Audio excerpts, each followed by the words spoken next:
नमस्कार फ्रेंड्स, मैं doctor Anuj India TV online in TV media network पे हूँ मैं। और आज मैं जिनसे वार्ता कर रहा हूँ वो पूर्वी सिंहभूम के माननीय विधायक श्री सरयू राय जी हैं, जिन्होंने कई एक दशकों से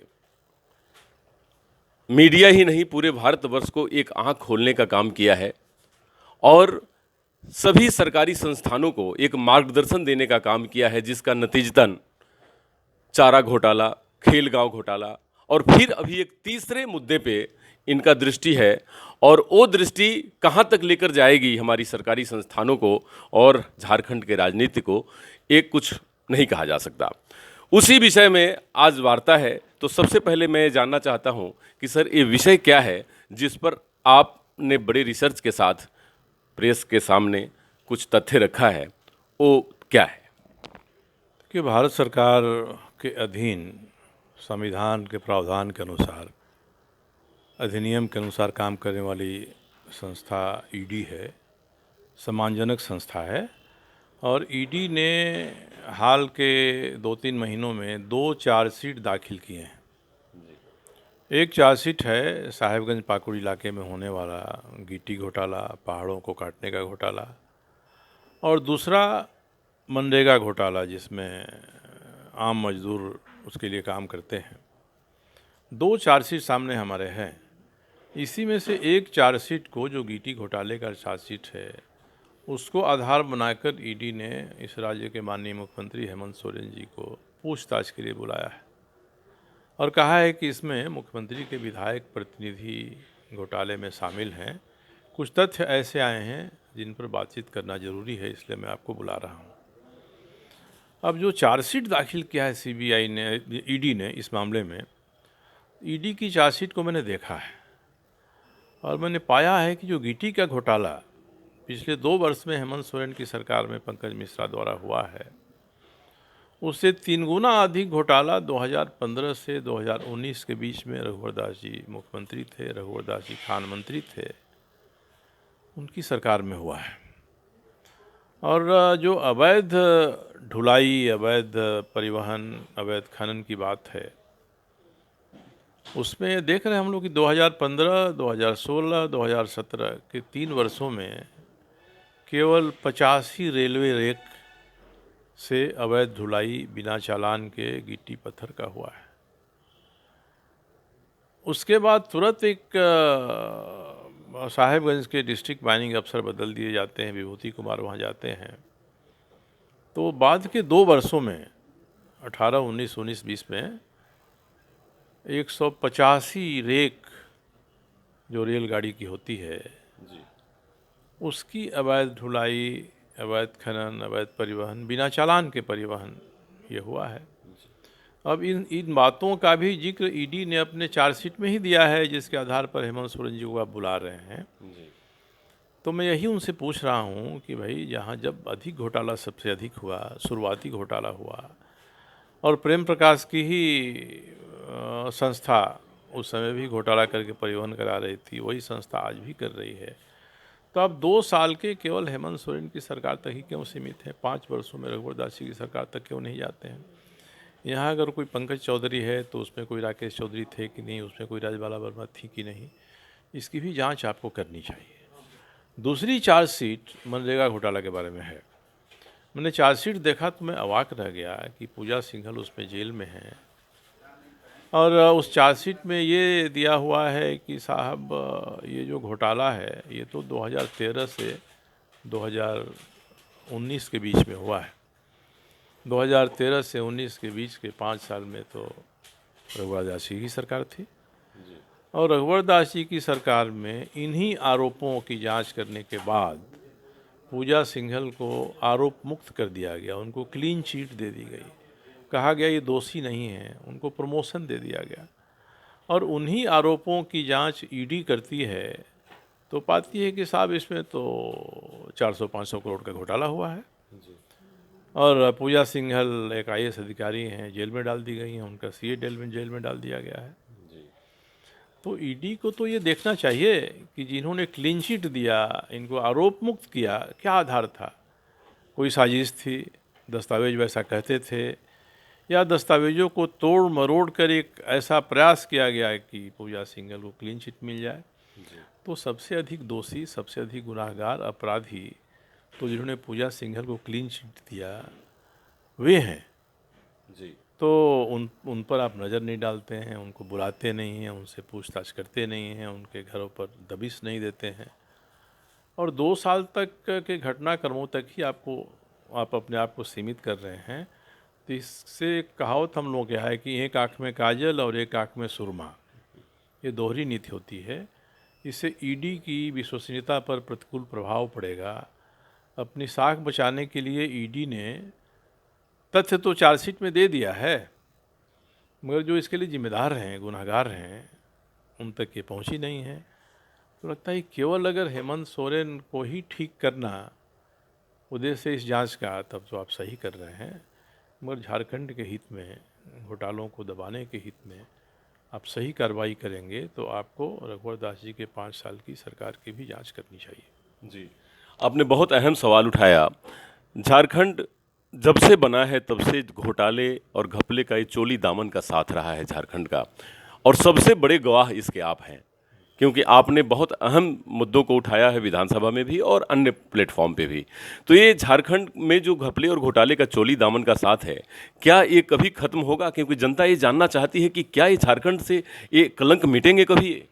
नहीं, आज तो इसकी कोई गुंजाइश नहीं लग रही है कि ये कम होगा, क्योंकि हमारी राजनीति में एक मुख्यमंत्री को बदलकर, एक सरकार को बदलकर दूसरी सरकार बनाने के पीछे जो नीयत रहती है वो यह नीयत रहती है कि पहले वाले ने जो किया है वही काम हम उससे अधिक तरीके से, अधिक दक्षता के साथ, अधिक प्रवीणता के साथ हम उस काम को करें। अगर उस काम को आप करिएगा जो गलत काम है तो एक न एक दिन तो आपको भुगतना पड़ेगा। इसलिए हमारे नियम हैं, कानून हैं, संविधान है, उनके प्रावधान के अनुसार ये लोग पकड़े जाते हैं। मगर इस तरह की राजनीतिक संस्कृति बन गई है कि कोई इनको ख़त्म करने की बात नहीं करता है। ये ख़त्म तभी होगा जब हमारा विरोधी है, केवल उंगली उसी पर हम नहीं दिखाएंगे, वही दोषी नहीं है। सबसे पहले आप अपने भीतर झाँकिए, अपने गिरबान में झाँपिए। हमारे भीतर का भी कोई आदमी अगर यही गलती कर रहा है तो इस बात को भी आप उठाइए, देखिए स्वस्थ वातावरण बनेगा। ये चीज़ आगे से नहीं होंगी। इसलिए भारतीय जनता पार्टी के लोगों से मेरी यही गुजारिश है कि आप केवल हेमंत सोरेन के चेहरे पर ही प्रहार करने का प्रयास मत करिए।